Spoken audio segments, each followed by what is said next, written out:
reciban un tremendo, hiper mega, recontra, saludazo con doble Z, saludazo de Cusatón. Bienvenidos a un nuevo video. Oremos hoy a nuestro Padre Celestial para que ponga su sello en nuestra frente y seamos salvados para toda la eternidad. Sálvanos, Padre Santo, y a toda persona de buen corazón. En nombre de Jesús, amén.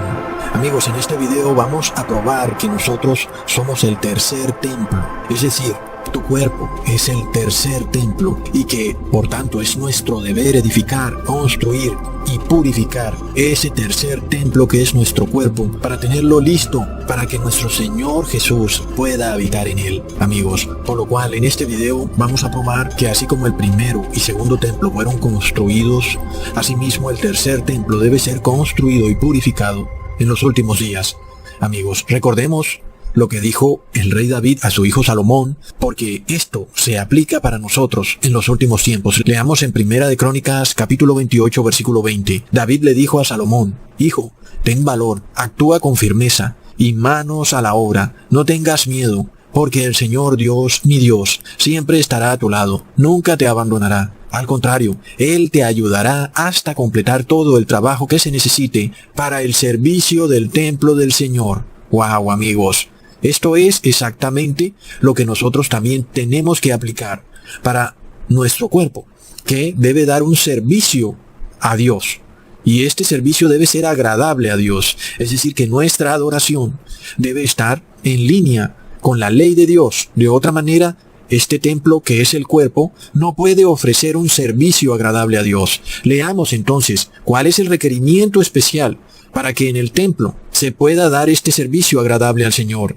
Leamos en Primera de Reyes, capítulo 6, versículo 11 al 13.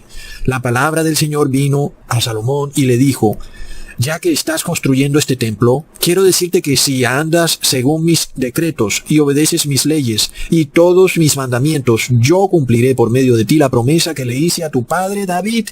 Entonces viviré entre los israelitas y no abandonaré a mi pueblo Israel. Muy importantes palabras, amigos. Es la condición primordial para poder construir el primer templo, para poder poner la primera piedra. Obedecer todo decreto, estatuto y mandamiento de la ley de Dios. Y la promesa dada al rey Salomón es que si él así hacía, viviría Dios en medio de él, es decir, en el primer templo. Por tanto, amigos, tenemos que entender lo que se requiere para nosotros en estos últimos días. Nuestro cuerpo es el tercer templo, y si este tercer templo quiere adorar a Dios y ofrecer un servicio de adoración al Señor, debe andar según sus decretos, leyes y mandamientos. Ahora, ya vemos que la nación de Israel jamás puede construir ningún tercer templo porque no anda acorde a los decretos, leyes y mandamientos de Dios.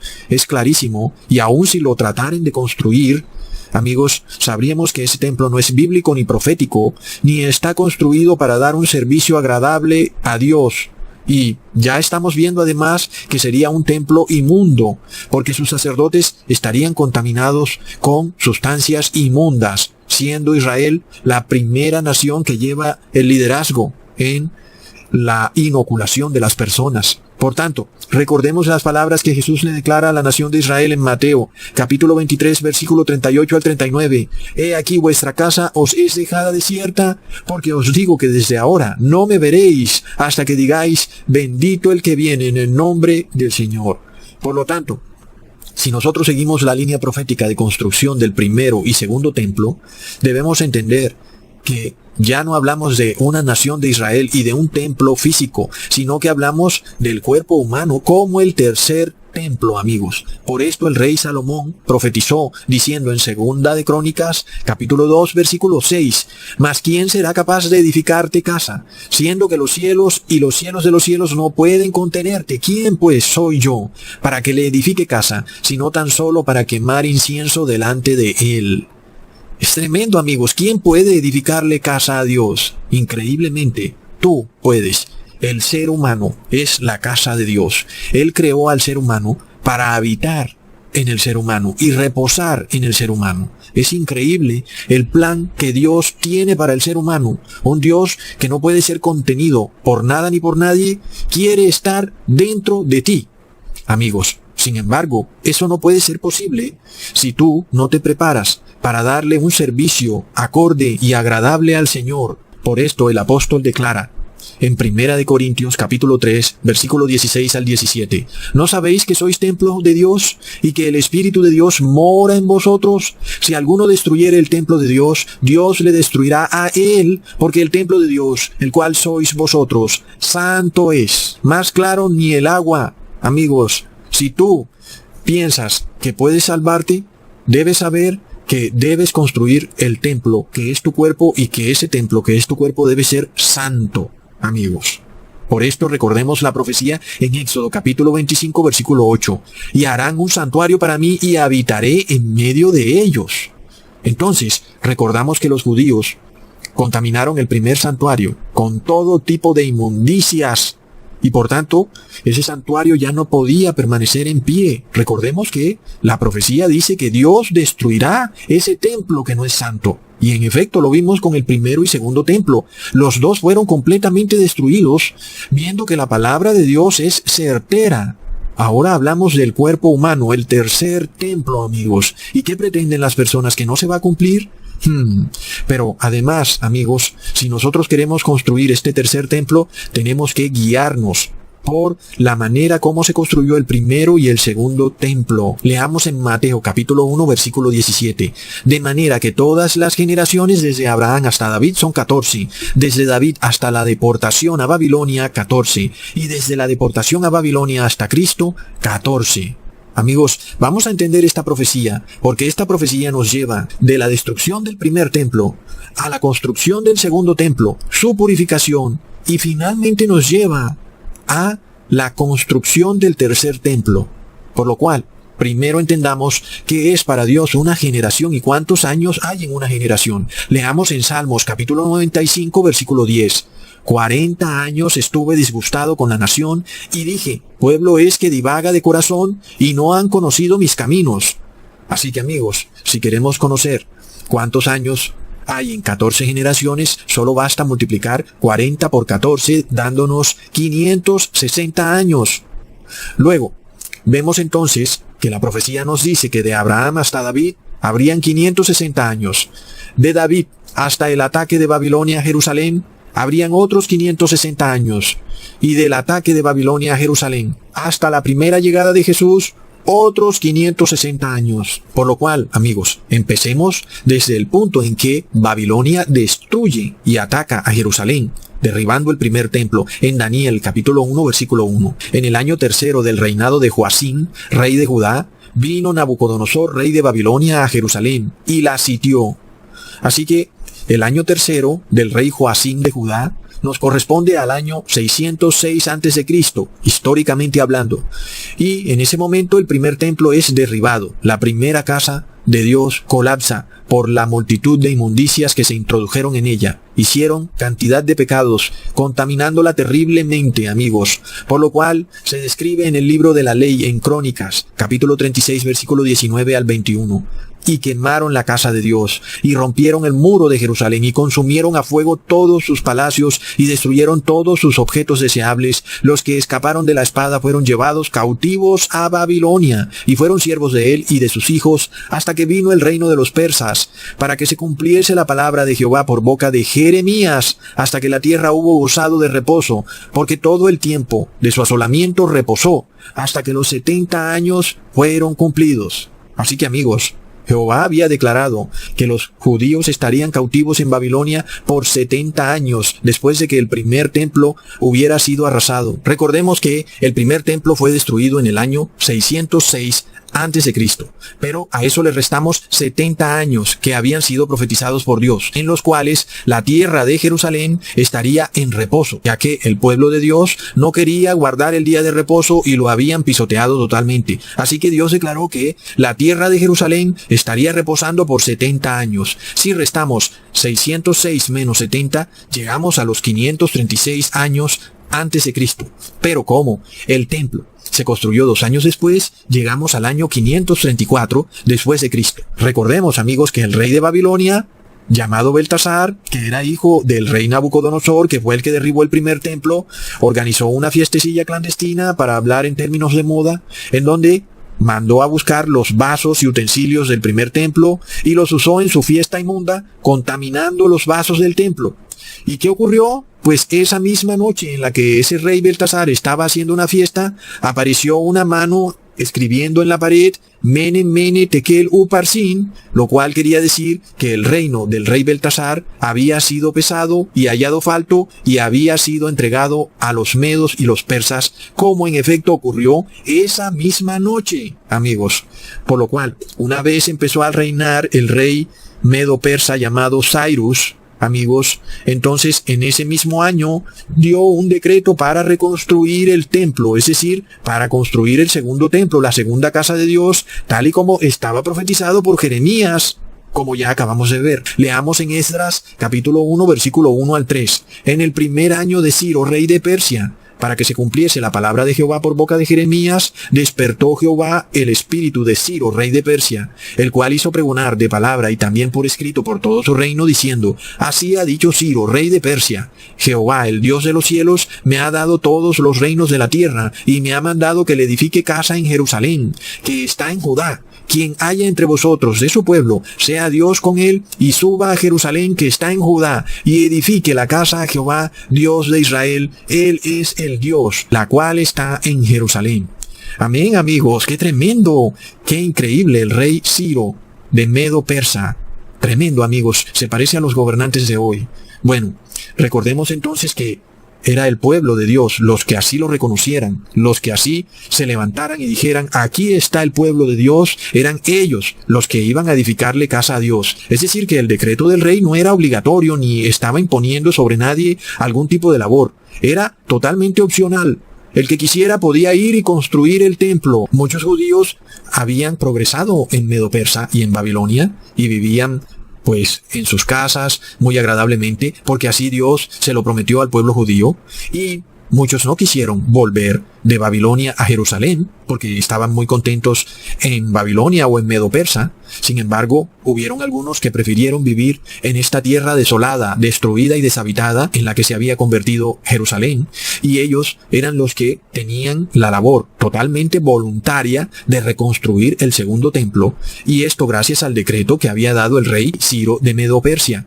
Por lo tanto, también recordamos que no fue sino hasta 2 años después que finalmente se pusieron los cimientos para construir y empezar a edificar el segundo templo. Leamos en Esdras capítulo 3 versículo 8. En el año segundo de su venida a la casa de Dios en Jerusalén, en el mes segundo, comenzó Zorobabel, hijo de Salatiel, Jesuá, hijo de Josadac, y los otros sus hermanos, los sacerdotes y los levitas, y todos los que habían venido de la cautividad a Jerusalén, y pusieron a los levitas de 20 años arriba, para que activasen la obra de la casa de Jehová.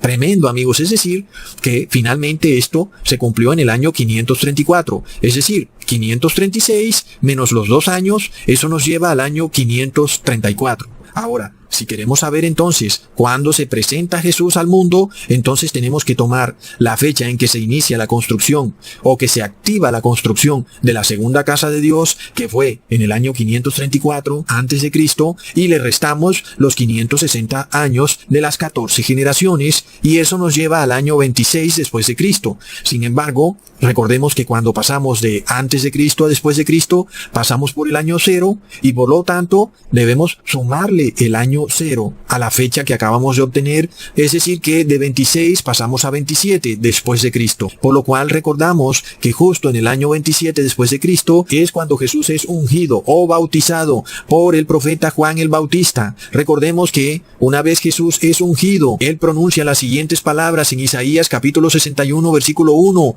el Espíritu del Señor Dios está sobre mí, porque me ha ungido el Señor para traer buenas nuevas a los afligidos, me ha enviado para vendar a los quebrantados de corazón, para proclamar libertad a los cautivos y liberación a los prisioneros.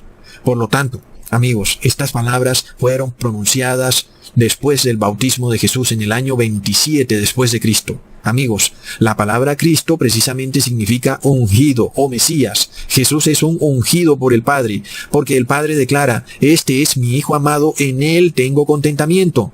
Por tanto, Ahora recordamos la profecía descrita en el libro de Daniel en el capítulo 9, versículo 24. 70 semanas han sido decretadas sobre tu pueblo y sobre tu santa ciudad para poner fin a la transgresión, para terminar con el pecado, para expiar la iniquidad, para traer justicia eterna, para sellar la visión y la profecía y para ungir el lugar santísimo. Tremendo, amigos. Así que cuando Jesús llegó a habitar en medio de su pueblo como Él lo había prometido, en su segunda casa, la misión que Él tenía era 1. Poner fin a la transgresión. 2. Terminar con el pecado. 3. Expiar la iniquidad. 4. Traer la justicia eterna. 5. Sellar la visión y la profecía. Y 6. Ungir el lugar santísimo. Para entender el cumplimiento de esto, leamos en Daniel, capítulo 9, versículo 25. Sabe pues y entiende que desde la salida de la orden para restaurar y edificar a Jerusalén hasta el Mesías príncipe, habrá 7 semanas y 62 semanas, y se volverá a edificar la plaza y el muro en tiempos angustiosos. Ok, amigos, 62 semanas más 7 semanas nos da 69 semanas. Y como sabemos, una semana tiene 7 días. Si multiplicamos 7 por 69, eso nos da 483 años. Si restamos 483 años del año 27 después de Cristo, eso nos lleva al año 456 antes de Cristo. Pero recordemos que hay que sumarle el año 0. Y eso nos lleva al año 457, como el año en el que finalmente Jerusalén es restaurada y reedificada. Así que, amigos, estamos probando que la profecía de las 70 semanas de Daniel no se puede llevar al futuro, porque esta profecía tiene que ver con la primera llegada de Jesús a la tierra. En este caso, amigos, no se puede descontextualizar la profecía de las 70 semanas porque va íntimamente ligada con la reconstrucción del segundo templo y con la reconstrucción y edificación final de Jerusalén. Ustedes, por tanto, ya pueden ver cómo todas estas cifras están perfectamente calculadas dentro de la profecía. Sin embargo, los evangélicos son expertos en sacar estos versículos fuera de contexto y llevarlos al futuro y decir que entonces el anticristo aparecerá en la última semana de Daniel y una cantidad de locuras. Y eso no tiene contexto bíblico. Cuando hablamos de las 70 semanas de Daniel, tenemos que partir después de la edificación de Jerusalén, como claramente lo dice la profecía. Ahora, amigos, leamos lo que dice Zacarías en el capítulo 4, versículos 7 al 9. ¿Quién eres tú, oh gran monte? Delante de Zorobabel serás reducido a llanura. Él sacará la primera piedra con aclamaciones de gracia, gracia a ella. Vino palabra de Jehová a mí, diciendo, las manos de Zorobabel echarán el cimiento de esta casa, y sus manos la acabarán, y conocerás que Jehová de los ejércitos me envió a vosotros. Ahí lo tenemos, amigos, porque cuando se quiso empezar a construir Jerusalén, bueno, hubo una oposición muy grande. Sin embargo, amigos, ya vemos que Dios estaba con el pueblo judío con la intención de que construyeran el segundo templo para que finalmente Jesús habitara en medio de ellos. Sin embargo, amigos, tenemos que entender que estas mismas situaciones ocurrirán en el fin de los tiempos, y así como nosotros ahora tratamos de construir y purificar el tercer templo, también vienen tiempos angustiosos, amigos. ¿Y por qué? Porque los enemigos de Dios se dan cuenta de estas cosas y saben que si nosotros finalmente logramos construir y purificar el tercer templo, que es nuestro cuerpo, finalmente Jesús habitará en medio de nosotros y no podrán vencernos nunca jamás. Por lo cual, el demonio trata de adelantarse, amigos, por supuesto, para evitar que eso ocurra. Y finalmente, derribar la obra, que es lo que estamos viendo que se trata de hacer con el pinchazo, en este intento para contaminar para siempre el cuerpo, que es el tercer templo de Dios, y así evitar que Jesús habite en medio de nosotros. Pero, amigos, asimismo, como declaró Zorobabel, hoy declaramos contra los enemigos de Dios: ¿quién eres tú, oh gran monte? Delante de Zorobabel serás reducido a llanura. Asimismo, entonces, hoy también nosotros tomamos piedra sobre piedra, usando de la gracia de Jesús, quien perdona todos nuestros pecados pasados, y así podemos mirar hacia adelante, poniendo piedra sobre piedra, de gracia en gracia, amigos. Por lo cual, aunque nosotros no tenemos fecha exacta de cuándo es el fin del tiempo de sellamiento, la profecía nos está mostrando que hay un grupo en la tierra que ya le está poniendo fin al pecado, que está acabando con la transgresión y que quiere ungir a su cuerpo para que Jesús habite en ellos. Leamos en Ageo capítulo 2, versículo 2 al 7. Habla ahora a Zorobabel, hijo de Salatiel, gobernador de Judá, y a Josué, hijo de Josadac, sumo sacerdote, y al resto del pueblo, diciendo: ¿Quién ha quedado entre vosotros que haya visto esta casa en su gloria primera? ¿Y cómo la veis ahora? ¿No es ella como nada delante de vuestros ojos? Pues ahora, Zorobabel, esfuérzate, dice Jehová, esfuérzate también, Josué, hijo de Josadac, sumo sacerdote, y cobrad ánimo, pueblo todo de la tierra, dice Jehová, y trabajad, porque yo estoy con vosotros, dice Jehová de los ejércitos, según el pacto que hice con vosotros cuando salisteis de Egipto. Así mi espíritu estará en medio de vosotros. No temáis, porque así dice Jehová de los ejércitos: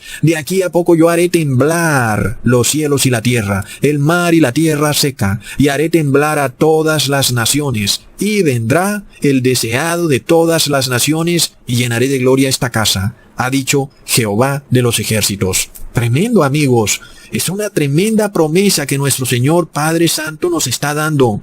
Sin embargo, no hablamos simplemente de construir un templo, porque resulta que una vez construido el templo, impurezas pueden entrar al templo y contaminar el templo, por lo cual el templo también debe ser purificado. Asimismo, amigos, cuando en efecto el deseado de todas las naciones, que es Jesús, se presentó en Jerusalén, siendo ungido, y declaró que el Espíritu del Señor estaba sobre él, el trabajo que seguía era purificar y limpiar al templo de todo lo inmundo. Leamos en Marcos capítulo 11, versículo 15 al 17. Vienen pues a Jerusalén, y entrando Jesús en el templo comenzó a echar fuera a los que vendían y compraban en el templo, y trastornó las mesas de los cambistas y las sillas de los que vendían palomas, y no consentía que alguien llevara vaso por el templo, y les enseñaba diciendo: ¿No está escrito que mi casa, casa de oración, será llamada por todas las naciones, y vosotros la habéis hecho cueva de ladrones? Esto quiere decir, amigos, que el deseado de todas las gentes va a volver a hacer lo mismo que hizo con su segundo templo, y lo va a hacer también con su tercer templo, que ahora es nuestro cuerpo. Por lo cual, Él va a querer purificar y sacar afuera todo lo inmundo que hemos recibido. Así que, amigos, no piensen que es simplemente un capricho de Cusatón cuando les digo que hay que alejarse de toda cosa impura o inmunda, y que no se puede comer nada animal, ningún tipo de carne, ni de animal ni de pescado, tampoco comer leche, huevo o queso, y menos cosas que son fabricadas por los hombres, porque son inmundas. Asimismo, nuestro cuerpo no puede recibir nada inmundo ni a través de medicamentos, amigos, ni a través de lo que se le ocurra al ser humano, porque se la gastan.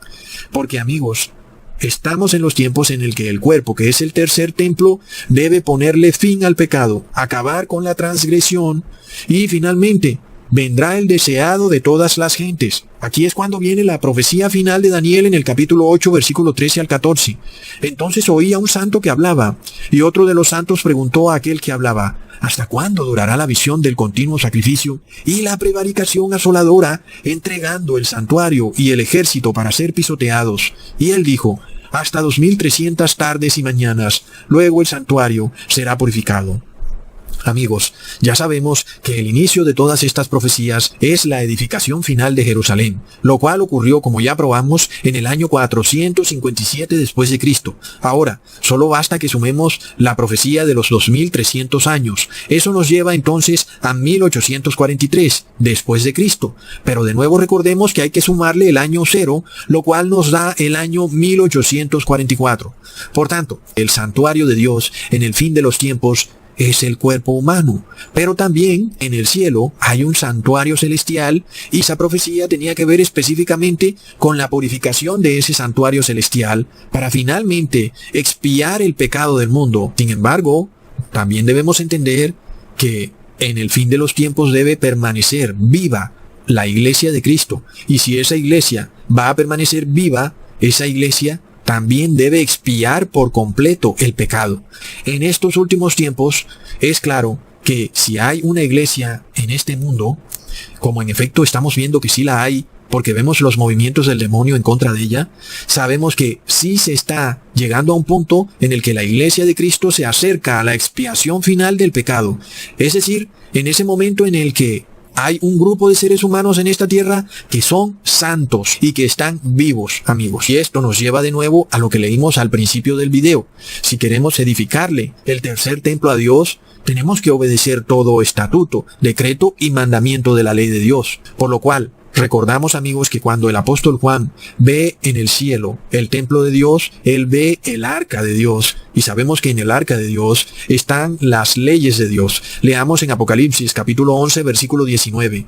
Y el templo de Dios fue abierto en el cielo, y el arca de su pacto se veía en el templo. Y hubo relámpagos, voces, truenos, un terremoto y grande granizo. Por tanto, amigos, el Apocalipsis nos muestra sin lugar a dudas que la ley de Dios está completamente válida. Pero además, si seguimos todas las profecías de la Biblia en el Antiguo Testamento, ellas nos llevan a la construcción del tercer templo, cuando finalmente Jesús en el cielo expía y purifica al templo celestial, por lo cual eso quiere decir que las personas en la tierra que están construyendo en sus cuerpos un tercer templo están purificando y expiando todos sus pecados, amigos. Tremendo. Por otro lado, vemos las pocas personas que quieren arrepentirse, las pocas personas que quieren aprender de Dios. Y por tanto, vemos que hay un mundo que va a morir en sus pecados, y el que muere en sus pecados está perdido para siempre, y solo serán resucitados para ser lanzados al lago de fuego. Esa es la segunda muerte. Y hablamos de muerte porque es falso que el alma de los pecadores será atormentada por toda la eternidad,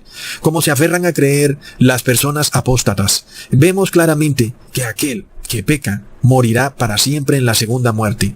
Por tanto, amigos, si nosotros queremos hacer parte de esta generación especial, esta generación que recibe una unción especial para poder luchar contra la marca de la bestia, contra su nombre o su número, tenemos que construir el tercer templo y purificarlo. Y de esa manera recibiremos una unción especial. Esta será una de las señales más claras, amigos, de que hay personas que sí están ya recibiendo esta unción. ¿Y cuál es la señal? Precisamente el intento global del demonio de contaminar el tercer templo, que es el cuerpo humano, con un pinchazo corrupto. Es una señal clarísima, amigos. El hecho de que se esté dando globalmente nos muestra que hay un grupo que va caminando hacia la santidad. Sin embargo, nosotros oramos en nombre de Jesús para que el Padre retenga estos vientos de destrucción y no permita que este intento por destruir el tercer templo avance tan rápido como pareciera avanzar, sino que lo retenga por un tiempo, para que así más personas puedan hacer parte de este grupo. Y todo el que quiera salvarse, que se salve, amigos. Sin embargo, aquellos que escuchan el mensaje y les entra por un oído y les sale por el otro, se habrán comportado igual que los judíos en los tiempos de Jesús, en el que Jesús habitó en medio de ellos y nunca lo conocieron. Asimismo, Jesús ha pasado por tu casa, ha pasado por tu cuerpo y tú nunca lo conociste. Leamos la promesa tan grande que Jesús tiene para todo aquel que desee construirle un tercer templo. Porque además, amigos, no es mucha gente. Porque si nos ponemos siempre a mirar estas cosas, vemos que no todo el mundo está interesado en construirle un tercer templo a Jesús. Es decir, se cumple lo mismo que ocurrió en Babilonia, cuando las personas vivían felices en sus casas, habían adquirido riqueza porque esa era la promesa que Dios les había dado, y luego tenían que irse a Jerusalén, una ciudad devastada, para construir un segundo templo. Asimismo, hoy las personas viven en sus placeres y en su riqueza, entre comillas, porque hoy en día hasta el pobre es rico. Sin embargo, cuando se les dice que para construir el tercer templo tienes que dejar de hacer esto, dejar de hacer aquello, abandonar esa vida, entonces ya no es todo el mundo el que quiere construirle un templo al Señor. Y de nuevo recordamos las palabras de Salomón: ¿quién construirá un templo a Dios? Y esto no lo decimos para enorgullecernos, porque solo es a través de Jesús que podemos construirle un templo. Ningún ser humano puede hacerlo por sí solo. Sin embargo, también es el colmo que, teniendo a un padre y a un hijo tan amplios y tan amorosos, nadie quiere aceptar la invitación de construirle el tercer templo a Jesús, amigos. Por lo cual no nos asombremos cuando finalmente para algunos finalice el tiempo de gracia y empiece a verse la mortandad, amigos. Bueno, leamos lo que dice el profeta Ageo en el capítulo 2, versículo 9. La gloria postrera de esta casa será mayor que la primera, ha dicho Jehová de los ejércitos, y daré paz en este lugar, dice Jehová de los ejércitos. Amén. Es decir, que nuestro cuerpo será mucho mejor de lo que tenemos hoy en día. No habrán enfermedades ni tampoco accidentes. No habrán más lágrimas. Amigos, es una gran promesa. Sin embargo, vemos a un mundo que busca en el hombre su salvación. Le dicen a los científicos, sálvanos, los aplauden. Personas que son corruptas, son unos pervertidos degenerados. Sin embargo, al mismo tiempo, le dan la espalda a Dios. Prefieren creerle al hombre y no a Dios. Al mismo tiempo, contaminan sus templos, evitando así, para la eternidad, que el Señor Jesús pueda habitar en medio de ellos, que es finalmente el objetivo. ¿Y por qué no puede? Porque están llenos de cosas inmundas. Es tremendo. Leamos en Ageo, capítulo 2, versículo 13 al 15. Si un inmundo a causa de cuerpo muerto tocare alguna cosa de estas, ¿será inmunda? Y respondieron los sacerdotes y dijeron, inmunda será. Y respondió Ageo y dijo, así es este pueblo y esta gente delante de mí, dice Jehová. Y asimismo toda obra de sus manos y todo lo que aquí ofrecen es inmundo. Ahora pues, meditad en vuestro corazón desde este día en adelante, antes que pongan piedra sobre piedra en el templo de Jehová. Wow, amigos, qué tremenda advertencia. Es decir, en vano iban a construir el templo de Jehová, a poner piedra sobre piedra, si lo que tocaban era inmundo. Literalmente estaban construyéndole un templo al demonio, porque Dios no habita en templos inmundos. Por lo cual, primero el pueblo tenía que limpiarse de lo inmundo. Pero ¿qué pasa? Una cosa es tú irte a lavar a un río de cualquier cosa inmunda que hayas tocado, y otra cosa es que la lleves para siempre en tu ADN, donde ya no hay río ni jabón que te la pueda quitar de encima. Sin embargo, si tú pensabas que estas leyes eran cosa liviana para Dios, ya vemos que el solo tocar algo inmundo imposibilitaba a los judíos para tocar las piedras con que construían el templo, porque las hacían inmundas también. Imagínate entonces lo que significa mezclar tu ADN con algo inmundo. Piensas entonces que puedes construir el templo, el tercer templo que es tu cuerpo, con un ADN inmundo, o haciendo cosas inmundas, o comiendo cosas inmundas, o pecando. Según la palabra de Dios, la respuesta es un rotundo no. Pero además, la Biblia nos prueba que todos estos eventos están relacionados precisamente con el fin del tiempo de sellamiento del pueblo de Dios. Leamos en Hagai capítulo 2 versículo 23. En aquel día dice Jehová de los ejércitos, te tomaré, oh Zorobabel hijo de Salatiel, siervo mío, dice Jehová, y te pondré como anillo de sellar, porque yo te escogí, dice Jehová de los ejércitos. Tremendo, amigos, como anillo de sellar. Es decir, que quienes trabajan construyendo el tercer templo lo deben hacer siguiendo todo mandamiento, estatuto y decreto de la ley de Dios, y deben estar limpios de toda inmundicia, y así están sellados. Por tanto, así el templo está listo para recibir al deseado de todas las gentes, como prometió el Señor. Leamos lo que dijo el apóstol en Gálatas, capítulo 4, versículo 6. Por cuanto sois hijos, Dios envió al Espíritu de su Hijo en vuestros corazones, el cual clama, Abba, Padre. Tremendo, amigos. Hasta pronto.